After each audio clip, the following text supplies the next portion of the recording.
bienvenidos a su programa de debate político Tesis y Antítesis. Qué gusto compartir con ustedes una nueva semana. Gracias, como siempre, su sintonía. Agradecemos la presencia de los asambleístas Virgilio Hernández y Luis Fernando Torres, con quienes analizaremos el 30S, los 4 años de recordación de esta fecha y el anuncio de parte del gobierno de una restauración conservadora. Yo soy Belkis Sánchez y por los próximos 30 minutos estaré moderando este debate político. Recuerden que Tesis y Antítesis llega a ustedes gracias a la señal abierta de la Televisión Legislativa del Ecuador en los canales 42 en Quito, 22 en Guayaquil, 27 en la ciudad de Cuenca. Nos pueden seguir también por la web a través de envivo.asambleanacional.gov.es. Agradecemos por la reproducción de Tesis y Antítesis a la red de canales comunitarios regionales del Ecuador asociados Se Crea y al portal de noticias ecuadorenvivo.com. Aquí iniciamos. El pasado martes 30 de septiembre, el Gobierno Nacional conmemoró la fecha como el día en que triunfó la democracia. Tuvo lugar un acto en la Plaza de San Francisco de Quito. Antes de iniciar este debate, veamos un resumen de la jornada del 30 de septiembre del 2010. 30 de septiembre de 2010, el Ecuador se despertó con una noticia un tanto confusa. Vías cerradas, llantas quemadas y uniformados por las calles concentraban la atención. La noche anterior, la Asamblea Nacional había aprobado la Ley Orgánica de Servicio Público.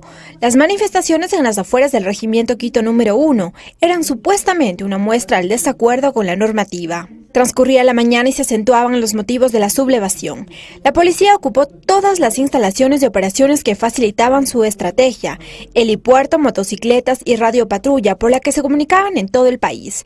Inclusive el aeropuerto Mariscal Sucre detuvo sus actividades. Ante la ausencia de uniformados encargados de velar por el orden público, en las calles del país se evidenciaron asaltos y saqueos. El caos comenzó alrededor de las 11:30. La ubicación estratégica de la policía fue en el Regimiento Quito, al norte de la capital, más aún cuando el presidente Rafael Correa se hizo presente. Y tenemos una política nacional. Mientras, gran cantidad de militantes de gobierno se concentraron en la Plaza Grande en apoyo al presidente. Más o menos a la 1:30 que oímos que los militares apoyaban al presidente, fue una euforia y parece que la plaza se llenó más, vimos más gente. Caía la tarde y el país continuaba a la expectativa. Por disposición de la presidencia se determinó una cadena única, tomando la señal informativa de la televisión pública, lugar en donde también se registraron desmanes por parte de los manifestantes que mantenían su protesta contra el régimen. Llegó la noche y los ánimos se empeoraron en las afueras del Regimiento Quito. La policía disparaba y el presidente continuaba retenido. En ese momento se oían muchos disparos, había mucho temor, mucho momento de tensión.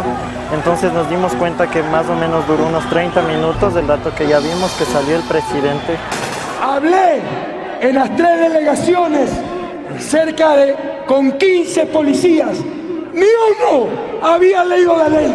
Todos se habían dejado llevar por las bufanda, por los rumores. El 30 de septiembre dejó como resultado 9 muertos entre policías militares y civiles, más de 200 heridos, más de 1000 policías sancionados, 3 de ellos acusados de magnicidio o intento de asesinato al presidente de la República. Y bien, asambleístas, iniciamos con el debate recordándoles que tienen 2 minutos cada uno en este bloque para exponer sus criterios. Comenzamos con usted, asambleísta Hernández. Han transcurrido ya 4 años. ¿Tiene sentido recordar el 30S? Quiero empezar este programa, en primer lugar, saludando a Guayaquil. El 9 de octubre también se celebró un año más de la independencia. Además, esta fecha es importante para el Ecuador porque arrancó prácticamente la campaña de independencia que se cerrará luego con la batalla de Pichincha, de tal manera que el saludo a la ciudad de Guayaquil, el saludo a la costa ecuatoriana, en la cual muchas de las provincias celebran precisamente sus fechas de independencia. Creo que el 30 de septiembre es importante recordar precisamente para que el país, para que la conciencia nacional condene hechos que no deben volver a suceder. Ahora, después de 4 años, con las investigaciones que ha adelantado la Fiscalía, incluso con algunos procesos judiciales que se han llevado adelante, con el informe de la comisión sobre el 30S, hay cosas más claras. Y lo primero que uno puede decir de manera contundente es que en este momento ya no cabe decir o ya no cabe esa posibilidad de que fue un hecho aislado, de que se trató solo de una protesta gremial, de una protesta que se desarrolló en las filas policiales y que todo lo demás fue espontáneo. No, hay indicios que nos demuestran y precisamente el que existan factores de poder ha impedido que se pueda demostrar y ver quiénes fueron los responsables, los culpables, pero que todo fue un hecho planificado. Primero, conexión nacional. No fue un evento que se hizo solo en Quito, Guayaquil o algunas ciudades. Fue un evento nacional, en primer lugar. Segundo, participaron la policía y las Fuerzas Armadas. ¿Quién hizo ese vínculo entre policías y Fuerzas Armadas? En la ocupación del aeropuerto Mariscal Sucre había pancartas previamente establecidas. Existió una reunión de algunos sectores de oposición a las 11:30 de la noche del 29 en el Swiss Hotel. Hay muchos hechos que demuestran efectivamente que existió un evento planificado. La propia intervención del ese tiempo asambleísta Galo Lara en Ecuavisa en la mañana ya anunciaba los hechos. De tal manera que aquí se trató de un complot, se trató de una actitud absolutamente planificada que buscaba desgastar al gobierno y provocar un golpe de Estado. Ya vamos a profundizar en aquello. Asambleísta Hernández, asambleísta Torres, ¿para la oposición tiene sentido esta fecha y más aún conmemorarla? Dado que el 30S cobró vidas humanas de humildes policías, especialmente, y por supuesto, no dejaron de estar en medio de la balacera, también militares. Resulta insólito que prácticamente 4 años después sigamos hablando de este tema, que tiene, por supuesto, responsables. Aquellos que se insubordinaron son responsables, como aquellos que responsablemente abrieron el camino para que esta insubordinación efectivamente ocurriera. Pero el asambleísta Hernández citó, por ejemplo, que es necesario recordarla de manera que la sociedad condene estos hechos a fin de que no vuelvan a suceder. Bueno, habría que condenar el hecho, por supuesto, y a sus protagonistas, porque no fueron solamente los humildes policías o los humildes militares los que estuvieron enardecidos, sino aquellos que provocaron y generaron esas condiciones. Lo mejor que le podría pasar a la democracia ecuatoriana es que el 30S se encuentre 100 metros bajo tierra y volvamos a vivir una verdadera democracia pluralista. Es que los rezagos y las secuelas del 30S se expresan en múltiples procesos judiciales, penales, de las que son objeto humildes policías, no solamente en la capital de la República, en Azogues, por ejemplo. Allí están procesados humildes policías, unos porque habían salido a la calle, otros porque habían quemado una llanta, y son procesos que no terminan nunca. ¿Hasta cuándo? Esto ocurre cuando aquellos que están en el poder no quieren irse del poder y utilizan cualquier resquicio para colocar en la mente del ciudadano episodios como el 30S. 30 segundos. Pero cuando hay procesos judiciales dentro de los cuales están procesados injustamente inocentes policías, yo creo que el 30S debería ser un episodio que termine y que no vuelva a despertar nunca más. Sin embargo, existe un informe de una comisión, un informe parcializado, sesgado, que no tiene ningún valor jurídico, pero que ha sido aprovechado básicamente por la Fiscalía para que sobre la base de ese informe esos procesos sigan con vida. Gracias, asambleísta Torres. Asambleísta Hernández, bueno, su réplica respecto de esto, y además usted ya citó que existió un intento de golpe de Estado. La Comisión de Investigación de los Hechos del 30S en su informe habla de que se produjo un golpe blando. Sí, el olvido nunca es buena medicina para la democracia.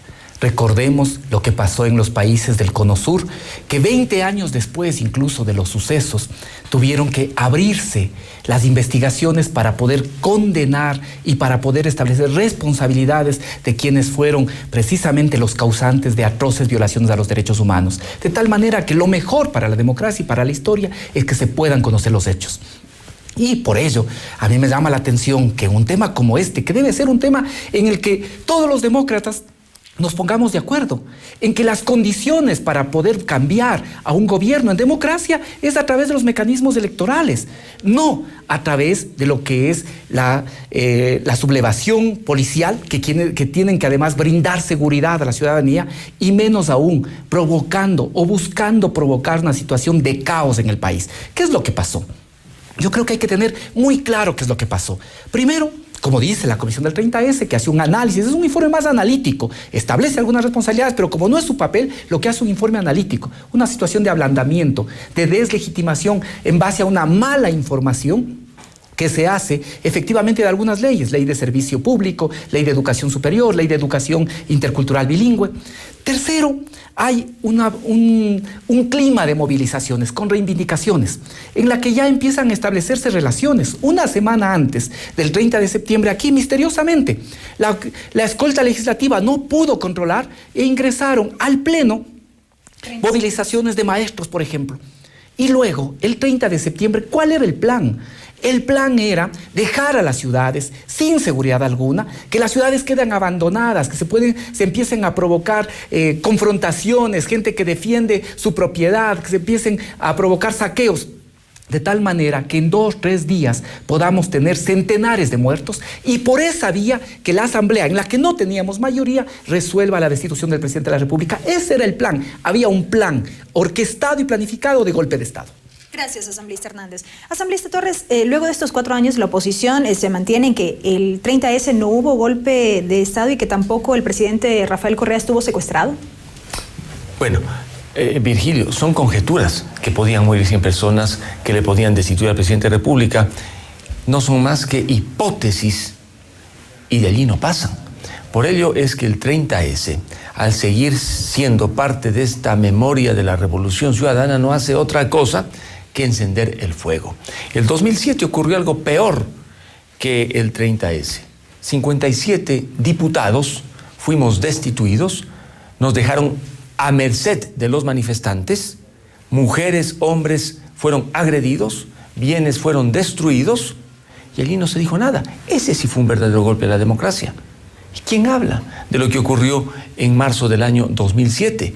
Ese sí, un golpe provocado desde el poder, utilizando a las marionetas que tenían en el Tribunal Supremo Electoral. El 30S es un episodio doloroso por aquellas familias de los policías que fallecieron, de varios civiles, y por supuesto entiendo que de algunos miembros de las Fuerzas Armadas. Es doloroso por lo que le ocurrió al presidente de la República. Un presidente en la situación en la que él estuvo, indudablemente, es un tema desde todo punto de vista criticable. Pero ir más allá no tiene sentido, porque al final los policías protestaron porque estuvieron también mal informados, porque las señales no fueron claras de aquello que estaba haciendo la Asamblea. Y adicionalmente, porque se venía ejerciendo el poder de manera demasiado exagerada. Cuando desde el poder se quieren hacer las cosas sin acuerdos, con imposición y por la fuerza, viene la reacción. Y esa reacción se produjo entre los policías ecuatorianos, algunos de ellos. Pero bueno sería que el tema termine. ¿Cuántos policías se han disculpado? ¿Cuántos han sido absueltos? ¿Y cuántos, lamentablemente, están todavía en procesos judiciales? Pero allí no termina el cuento. Ya les llamaron a juicio a varios militares y altos mandos acusados por genocidio, queriéndoseles juzgar con el Estatuto de Nuremberg. ¿Qué pasa en el Ecuador, me pregunto yo? Aplicar el Estatuto de Nuremberg como si fuesen criminales nazis. Es una vergüenza. Significa que en el país no hay derecho, no hay Estado constitucional. Gracias, asambleísta Torres. Amigos y amigas, es tiempo de una primera pausa. No se vayan. Esto es Tesis y Antítesis. Enseguida continuamos con más.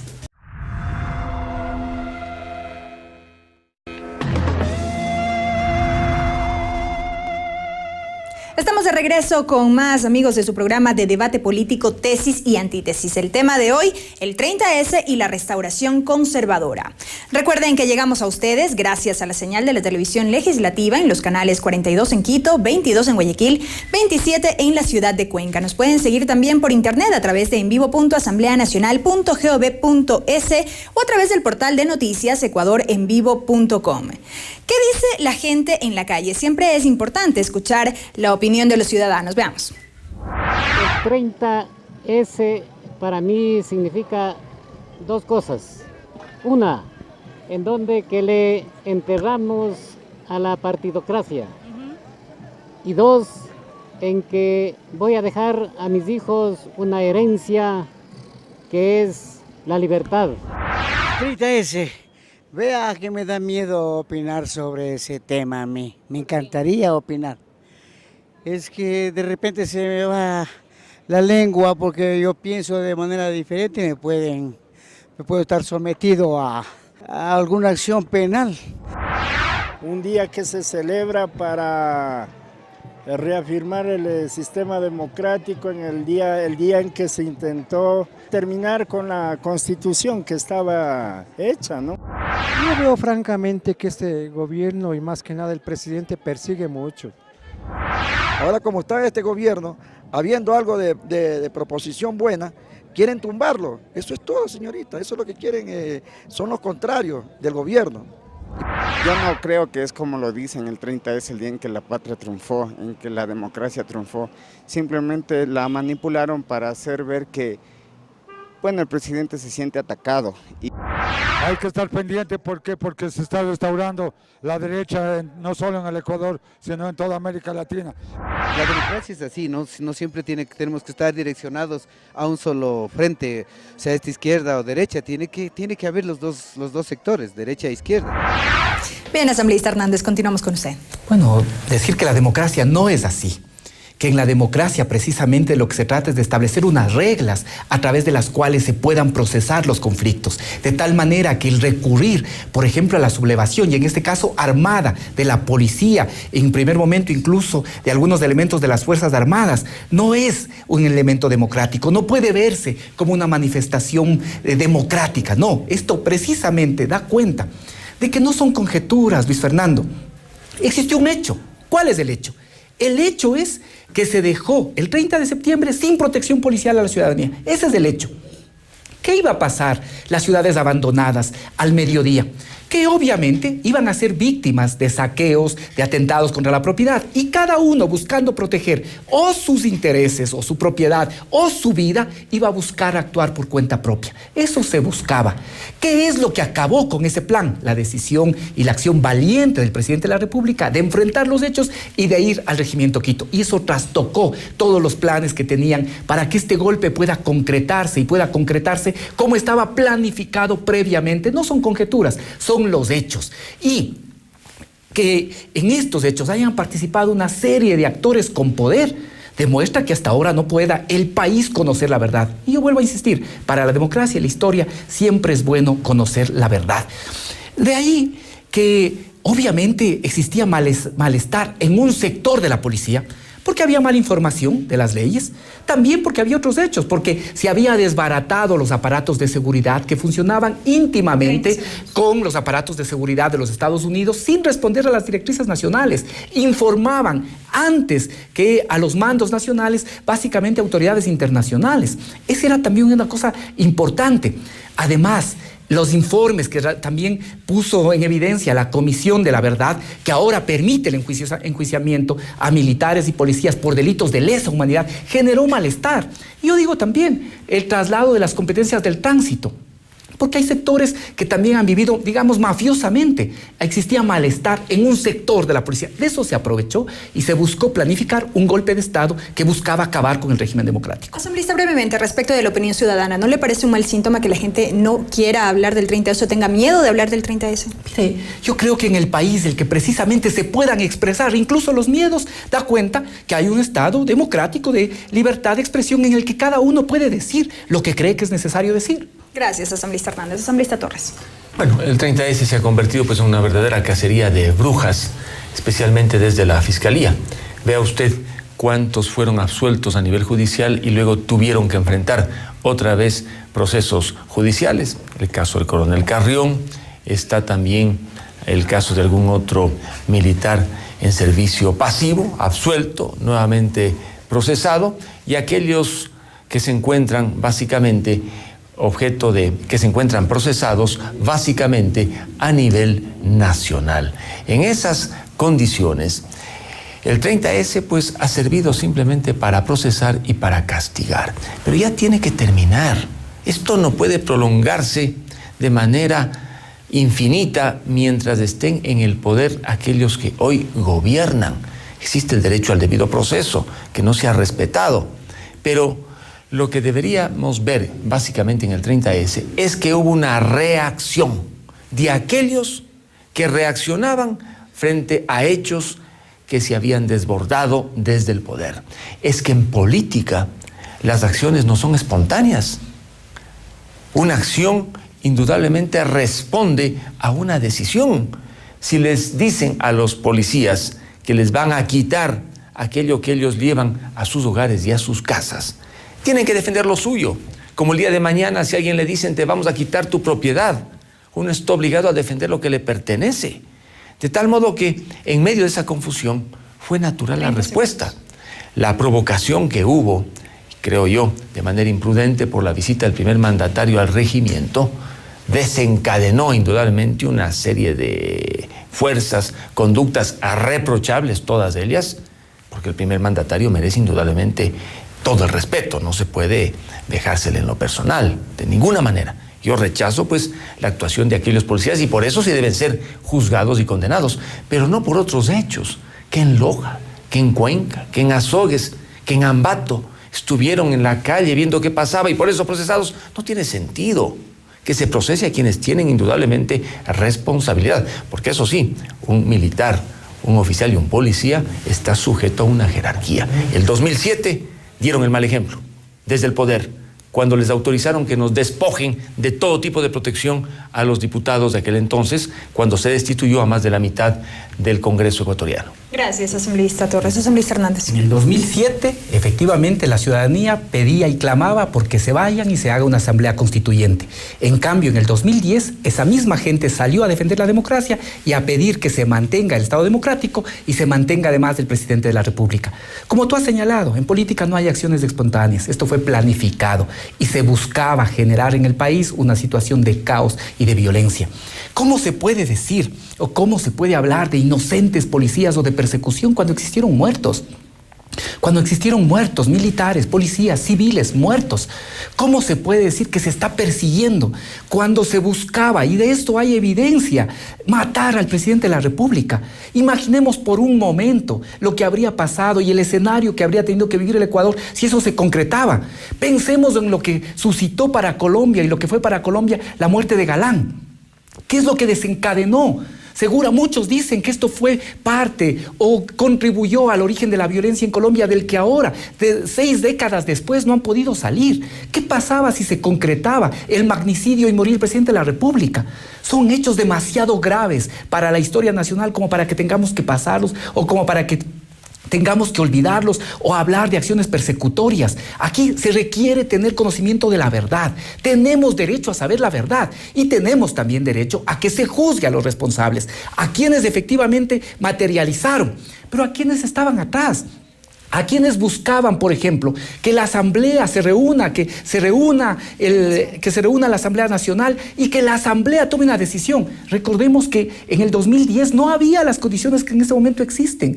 No es que tenía el Movimiento País la mayoría para poder sostener el proceso democrático. Habían otras condiciones. Por lo tanto, se volvió a recurrir o se pretendía recurrir a la Asamblea para que en la Asamblea se declare efectivamente al presidente cesante en sus funciones. Había un golpe planificado y son hechos demasiado graves como para que la historia los ignore. Creo que tenemos que aprender de esos hechos y precisamente en función de eso pensar en cómo fortalecemos nuestra democracia. Brevemente, asambleísta, en otro ámbito, el presidente ha reiterado el mensaje y ha expresado su preocupación respecto de la restauración conservadora. ¿Qué le temen ustedes si es que en el 2017 llega a ganar la derecha?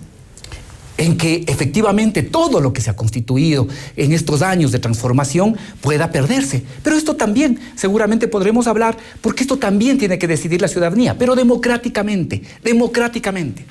Gracias, asambleísta Hernández. Asambleísta Torres, respecto de este último tema, brevemente, ¿a qué cree usted que se refiere el gobierno cuando habla precisamente de la restauración conservadora? Bueno, es miedo, se creen predestinados a gobernar este país, no quieren irse.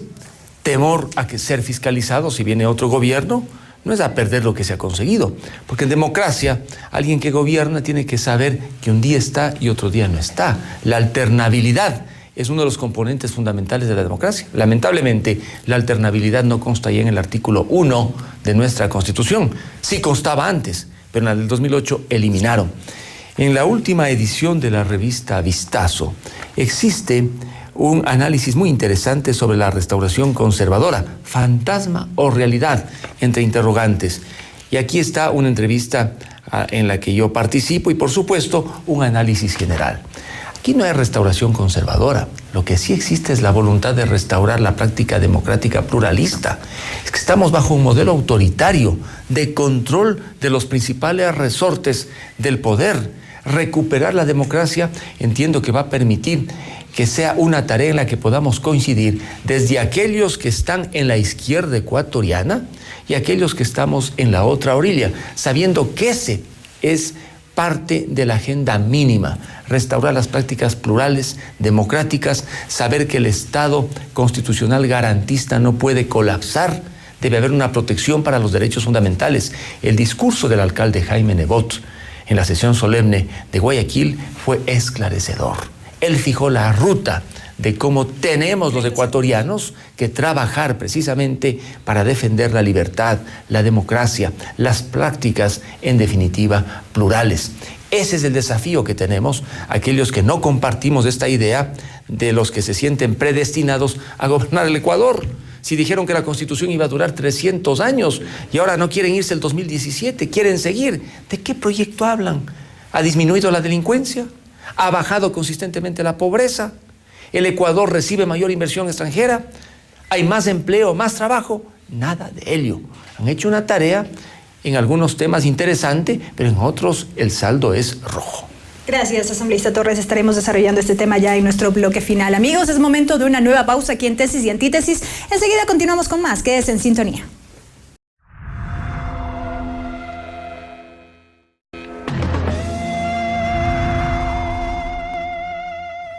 Amigos y amigas, estamos de regreso con más de Tesis y Antítesis ya en la recta final del programa. El tema de hoy, el 30S y la restauración conservadora. Asambleísta Hernández, los 3 minutos finales ya para sus reflexiones. Mire, lo que está pasando en el Ecuador, así como exhibe la revista Vistazo, lo que señala Le Monde Diplomatique, Desafío a la Izquierda, haciendo un análisis de lo que significa la restauración conservadora y su presencia en Brasil, Bolivia, Ecuador. Es importante mirar y ver que hay ejes comunes. ¿Por qué? Porque en estos países y en el Ecuador, sin decir que hemos solucionado todos los problemas, porque eso efectivamente requiere continuidad, pero sin embargo sí ha disminuido la pobreza, obviamente. Obviamente han mejorado los indicadores sociales, hay mejor educación, mejor salud, incluso han disminuido los índices de delincuencia, ha mejorado también la situación del empleo en el Ecuador, han mejorado muchísimos de los problemas que en el Ecuador teníamos. Hay una ruptura histórica entre lo que era antes del 2007 y lo que es después del 2007, eso es indudable. Y obviamente que esos cambios han implicado afectar poderosos intereses. Y esos intereses son los que buscan articular, converger, para poder recuperar, según ellos, este poder. ¿Poder para quién? Para estos grupos que han sido afectados por los cambios y las transformaciones que se han provocado en el Ecuador y en el conjunto de América Latina. Aquí hay unos ejes que uno se puede estudiar de qué significa esta restauración conservadora. Primero, ¿qué es lo que esgrimen como argumento? Uno, la recuperación de la libertad. ¿Pero la libertad para quién? La libertad de oportunidades ¿para quién? Para unos pocos y no para el conjunto, no para la mayoría. Segundo, ¿qué es lo que une a todos? ¿Cuál es el tema común? Este que se convierte como un cemento que les une a todos. La lucha contra lo que denominan el autoritarismo. Vea qué curioso, que en esta lucha contra el autoritarismo se unen desde liberales conceptuales como Luis Fernando, pero con otras posiciones que pueden estar más identificadas con el centro derecha, o posiciones vinculadas al gran capital financiero como las de Guillermo Lasso, o el centro derecha como César Montúfar, y otros también, liberales de izquierda y algunas fuerzas que se dicen incluso que representan a la izquierda. Todos ahora luchan contra el autoritarismo. Entonces, ¿qué es esto? Aquí hay un elemento que lo que busca es, básicamente, un elemento que les permita justificar la unidad de los diversos sectores para oponerse al gobierno que está logrando estos cambios y transformaciones del país.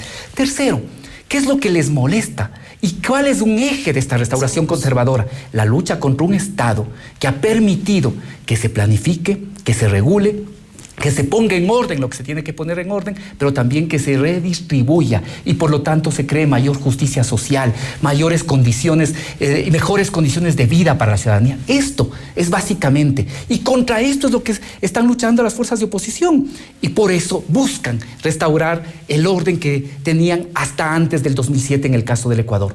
Yo creo que para el Ecuador es un momento importante, es un momento fundamental en que se consolidan estos cambios, o pensar, como ya nos ha demostrado la historia, que también esta puede tener retrocesos, que no siempre es progresiva y que sí podemos perder lo que el Ecuador ha ganado. Gracias, asambleísta Hernández. Asambleísta Torres, también sus 3 minutos finales. En democracia, lo que se espera es que existan por lo menos 2 posiciones. Y si existen 3, 4, 5, en buena hora.